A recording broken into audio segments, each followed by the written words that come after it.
Hey, everybody, welcome back to Growtential, the podcast where we are a father-daughter duo who are doing our very best to grow and learn. And as we grow and learn, we love to share with you what we are learning. I want to say a special thank you to Chet Beatler, who stepped in, and what an interesting conversation you guys had on science and faith. Yeah, that was fun. Yeah, you guys, it's funny because when I listen to you guys talk, you finish each other's sentences. Like I can tell you've been his mentor and you guys are friends. Yeah. The one common thing was you both would say, oh, when you say that, it makes me think of this. I feel like your conversation could have lasted hours easily. We went a little long. It was fun, though. Thank you so much. It was great. Today, I'm very interested in getting your perspective because I've noticed that the older that you have, well, I'll take that out. Yeah, let's edit that. Yeah. As you have matured in your life, I've seen this way of you handling stress in just really an admirable way. Admirable. I see that you slow things down. I see there is like a gentleness about you. Did you ever think we'd use that word? Shocking. The grace of God. Yeah. And just a maturity of soul that I so badly want to learn and just share with our listeners. Because stress and pressure can be one of the hardest things. And as we get older and you're in your college years and the pressure of school, and then you get married and the pressure of marriage and kids and a job and a career, and I think we can do tailspins, and I really would love to help people learn how to manage the stress and pressure of life a little bit. You in? I'm all in. Okay. So one of the things I have noticed about you is that you have like become almost more at ease, more comfortable in your own skin when it comes to this stuff. Like we have hard issues we have to work through at church. And when the pressure's raised and everyone's you bring it back down. Can you share with us some of your techniques of managing your stress in high pressure situations? Well, first of all, if I'm gonna deal with my stress properly, I have to be more self-aware. Yeah. In the past, I could stress people out, and I was not aware that I was stressing them out. Do you know? I do. I could just ramp everything up. All right. So the first step is I had to start being more aware and saying, if we're gonna succeed in this, I have to be aware of where people's stress level is, and I have to be initiating in lowering the stress, which means I have to lower the stress within myself. Yeah. And that's the trick. Yeah. So what did that look like for you as you've learned? What are some things that like go-to things for you? I like Greek mythology because it is ethics and psychology in story form. The Greeks told all these stories, and it wasn't just to entertain people. It was to explain how life works. Yeah, there was a purpose for it. And one of the stories I like is Hercules had to fight a monster named Antaeus. And Antaeus's mother was Mother Earth. So every time Hercules knocked the monster down, the earth strengthened him. And the only way he could defeat Antaeus was he had to hold him off the earth and squeeze him until he perished. And it dawned on me, I'm either fueling my stress or I'm de-stressing.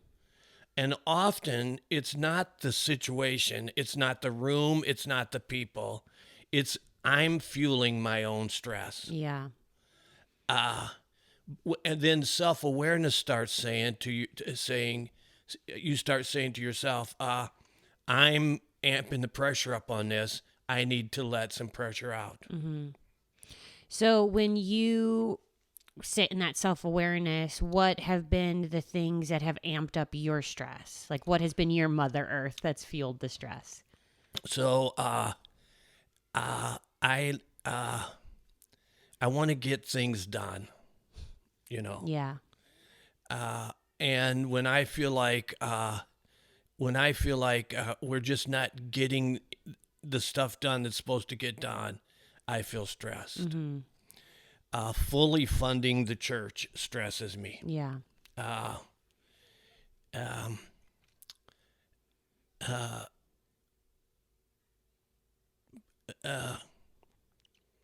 but I've learned over time that I can I can manage this. I am not a victim of stress and anxiety. I am in control. Yeah, I think that's just feel like this generation is struggling on just such a deeper level with anxiety and stress. I see, this idea of try harder, do more, the idea of like, I'm good if I can be good and make good things happen, but I'm bad if I'm not following into that suit. Yeah, that's not just this generation. That's that's part of being young. Yeah. Yeah. When you're young, you don't really know what the proper expectations are. So you take too many expectations on yourself. You can't, nobody can meet everybody's expectations. So what is a tool for our listeners in that? When you have high expectations for yourself? Well, then you start self-defining properly. Just because it's kids are going back to school, okay. Just because your sister got straight A's, that doesn't mean that it's a fair expectation that you have to get straight A's. Maybe you have gifts and qualities that your sister doesn't have. So it's not fair to compare her to your best. So what we start doing is be self-defining. I want to learn, I want to grow, I want to do well in school, but my expectations for myself are not created by somebody else's skills. Like the comparison. Yeah, this is the trouble with social media. Yeah.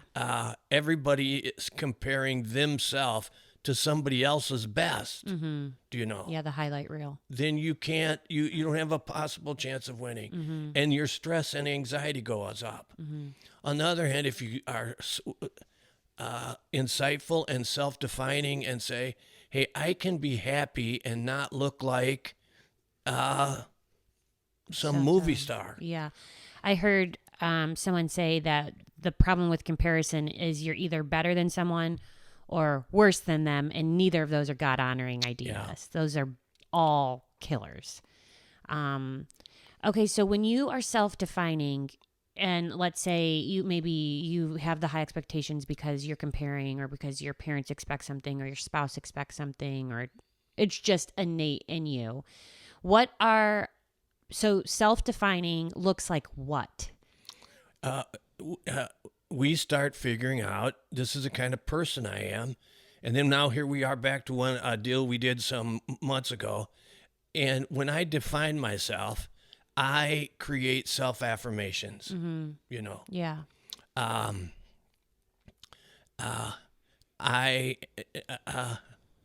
So going back to school, or having new responsibilities at work, I create an affirmation to go with that. So when I feel stressed about raising money, I say, God is rich. I think you've probably heard me say that many times. Yeah. That's a self-affirmation. God is rich, and I have to understand what I need to do so that he can provide for this. Instead of me saying, oh, I got to do this and I got to do this, and if I don't do this meeting right, yeah, the self-talk can be your Mother Earth. Yes. It can fuel the monster. Fuels this, yeah. Yeah. When we were talking about this earlier before we started filming, you were saying you like to think about like stress and pressure in two different kind of ways. Yes. One is technical and then one is personal. Is that what you said? Yes. Okay. Can you talk to us about that idea? Okay, let's start with, we've kind of talked about the personal, so let's do a little more. I have to handle stress in a personal way. So I know things that are de-stressors for me. If I go outside, my stress automatically goes down. It's just just going outside, being outside, my stress automatically goes For down. sure. Yeah. I know that if I prepare for something, the better I prepare, the less stress I have. I also know that I have to evaluate, because if I don't consciously evaluate, my stress mechanism evaluates. Do you know what I mean? I do. If I consciously evaluate and say, we did this and this part worked and this part didn't work, okay, now I'm handling it in a way that manages my stress. If I don't do that, then my stress does the evaluation. Yeah. That's. Oh, brother, didn't get this Yeah. right. What's going to happen? Yeah.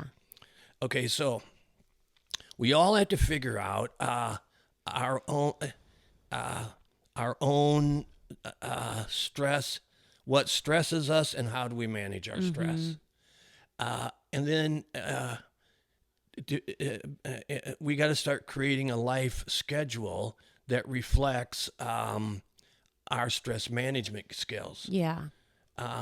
In the past, I would do 5 or 6 meetings in a row that were all high stressful. Yeah. So by the time I get to the last meeting, I'm swearing at people. Yeah. I mean, my stress has just gone up. Yeah. All right. And a pastor swearing at you is really not the goal, you know? Yeah. There's a special ring in hell for people like me. But then I learned, okay, if I got to have 4 stressful meetings, I'm not doing them back to back. Yeah. I'm creating some space. I'm gonna walk outside. I'm gonna do some breathing exercises. I'm gonna use some techniques I've learned, and I'm gonna separate so the stress doesn't accumulate. Yeah, so I think that's the hardest part for most people is saying, like, how did I end up here? How did I end up? For me, I get emotional. I get tired. And so I think I can keep falling into the rhythm of just doing and going and going and going and going and not even taking the time to be self-aware. Yeah. And I know for me, I don't create space. And so that is one of the hardest things. And then when I finally have space, I want to do nothing, which isn't fueling, which isn't life-giving. And so then I get in this circle of too busy and then nothing. And so I have a bad rhythm. And so for me, creating that space in my everyday calendar, if it's taking breaks in between meetings, if it's reorganizing my schedule, which I'm going to be looking at after this summer, because I had some emotional moments. Maybe you were there for some of them. We read a book some years ago called Margin. Yeah. And it was very helpful to me about thinking about margin in my life. Yeah. And consciously putting into my schedule margin. Yeah. I heard, like, we have time for what we want. And I think in the busyness of life, I find that not true. When my kids were little, I was like, no, I'm here for them, basically. But what I really found is, no, when I really thought something was important, I did make time for it, even with my kids being little. I remember working out as one of my de-stressors, like moving my body physically. If it's playing pickleball right now or going on walks, working out, lifting weights, it's a de-stressor for me. But I used to feel like, oh, well, my kids are little, I don't really know how to fit this in. But then I found that it's not true. Right. And so we make room for the things that are important to us. And it seems, in my mind, as of lately, like I need to make room for the space. I need to make room for the room. Does that make sense? Oh, yes, it does make sense. And I haven't done that enough. And then you feel the effects of it. And then your family feels the effects of it. Chet brought a book that we're going to take the staff through. I'll have to add the name in the notes because it's like something about how do you manage your leadership stress or anxiety. I'll find the name of it. But he said there are systems of stress. And so if the leader has a system of stress, it follows through and then your staff feels it. Or maybe you're a dad, it's a system of stress that goes through the family.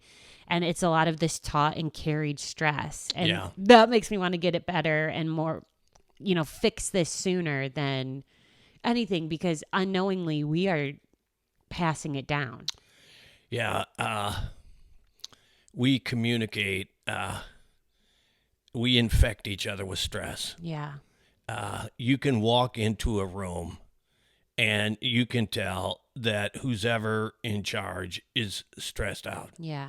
Or you can walk into a room and whoever's in charge, there's a sense of well-being. Yeah. And I mean, subconsciously you feel it. Yeah. Yeah. Okay, so that personal side is we really have to get to know ourselves, know our rhythms, know what fuels the stress, what our thoughts are that are making it bigger or helping ease it and give you a sense of well-being. What are some of the techniques you've used? So this is the good thing about some of these techniques. They don't have to take forever. Yeah. I use it's called boxed breathing. You breathe in and count to 4. You hold it, count to 4.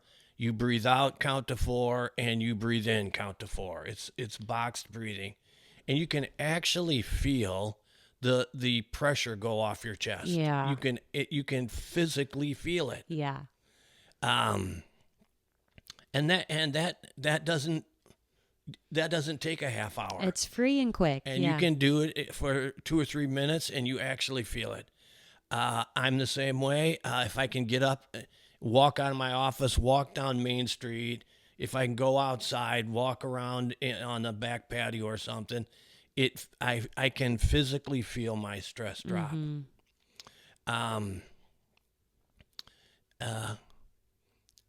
Proper rest. Yeah. If you're not getting proper sleep, then you're gonna fight a losing battle against stress. Yeah. For a lot of people, being able to talk honestly to someone, because sometimes when you hear yourself say it, the stress goes out with it. Do you know what I mean? 1,000,000%. If you hear yourself say, "I'm worried about this and I'm afraid," okay, and just hearing yourself say it, the stress abates some. Yeah, it's that talking therapy kind of gets it off your chest a little bit. I know you were saying sometimes it's helpful to write things down. Yes. If it's a journal and just like kind of get it off your chest. I know that Andrew Huberman, I really like him. He's a PhD from neuroscience, he studies the brain, teaches at Stanford, has a podcast. He says if you take a breath in as full as you can get it, and then when you're at the very top, take one little extra breath, that lowers stress. So I try to do that. My daughter, she always says, I can't do the breathing stuff. It stresses me out. So sometimes that doesn't work for you. But I know that there's a spiritual aspect to my life that nothing eases my stress the way that God does. That's true. Nothing soothes my soul or gives me clarity and perspective the way that God does. What are some of your, like the moments that you have, what does it look like for you when you go to God in the stressful moments? Like, what are you saying? I like the concept of wait on the Lord. I like the concept of stilling myself, being quiet on the inside, and just trying to feel the presence of God. That was our tagline last night. We're in a sermon series called Have You Heard at RCC Midweek. And the idea is like when you really know who God is, you can't help but to love him and want to talk about him. Yeah. And one of the ideas is with this performance-based living where you feel the pressure to always be on, or you're always the one who's dependable. You're always the one who's getting it right. There's a sense that it's performance. And so our tagline was it's presence over performance. Yeah. Because I think that's really what God longs for is our presence. And I know that's what I long for from him. Yeah. And it's so healthy. Yeah. It makes all the difference in the world. Just be still and know that I am God. Mm-hmm. Hey, dude, you're not God. This doesn't all rise and fall on you. Yeah. You're just God's partner. Yeah. Okay, on the other hand, I'm not going to be a shirker. I'm not looking for ways to not do what I'm supposed to do. 1,000,000%. But I am looking for the peace that passes understanding to guard my heart and mind in Christ Jesus. Yeah. I also like the passage where Jesus says, "Come unto me, all you who are weary and heavy laden, and I will give you rest. Mm-hmm. Take my yoke upon you, learn of me, for I am gentle and humble, and you will find rest for your souls." Yeah. I believe that is a spiritual discipline. I heard it was on an Instagram that I was scrolling through, to really increase my stress in my life and my comparison game. So. That's another technique. Turn off your social media. Yeah. Take a break. But in it, I think it was Kerry Washington. She was like, you can pray to catch the bus, but then you better run like hell to catch the bus. Yes. And I don't think that, presence over performance is an idea of like, don't do the work. I think work really hard. But then when I think about this idea of coming to God when I'm weary, taking his yoke upon me, I've mentally pictured it in my head where I'm linking arms with Christ. And I am going to make the calls. I'm going to do the hard work. I'm going to do the studying. But at the end of the day, I want it to be in partnership with him. And if I imagine my life linked with him arm in arm, I don't know if this is stupid or not, but it's very helpful for me. No, I think mentally conceiving of things is brilliant. And then, so I'm linking arms with him, and then I'm asking him to lead it. I'm asking him to go before me, to start working in the hearts ahead of time, to, work on my heart, to create the pathways that need to happen. And there's peace in that. Yes, there is. There is a peace in knowing that when you are linked with Christ, he is working with you. It's a profound shift in my thinking that has not totally appeased my stress, because I'm human and a touch psycho, but it's given me a sense of peace and well-being that nothing else has. Yeah. I've prayed on many occasions. I can't offer. Last Friday I did a funeral, and before I went to do the funeral, I said, I can't offer this good family what they need. Yeah. But I'm here, Mm-hmm. and I'm willing to be your partner in whatever you want to do. Yeah. I don't put my confidence in the flesh. I've proven myself incompetent Empty. way too many times. Yeah. So it is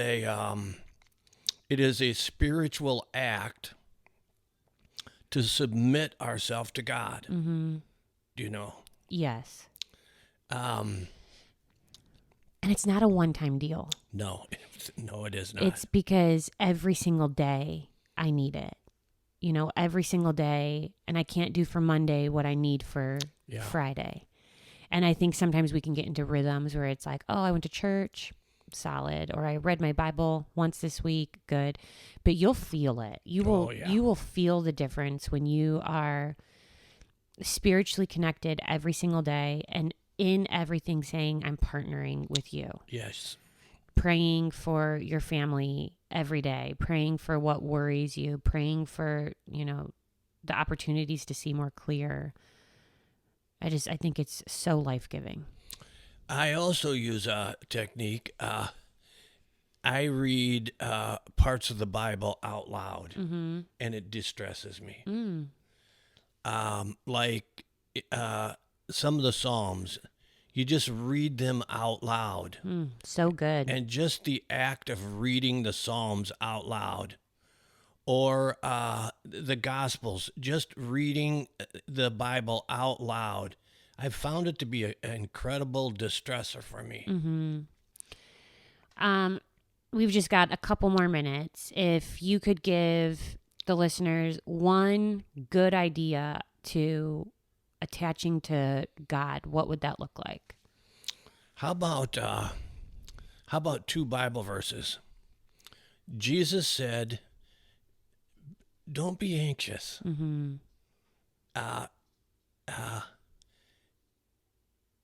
Solomon, in all his glory, wasn't clothed like the grass of the field, and God loves you more than the grass of the field. Mm-hmm. If you're stressed about your performance, then you need to hear Christ saying, "Don't be anxious for that. Mm-hmm. Don't be anxious about the things you can't predict the future. We get all kinds of stress about the future because we're making predictions and They don't even happen. they don't even happen. You're worrying and wasting. Right.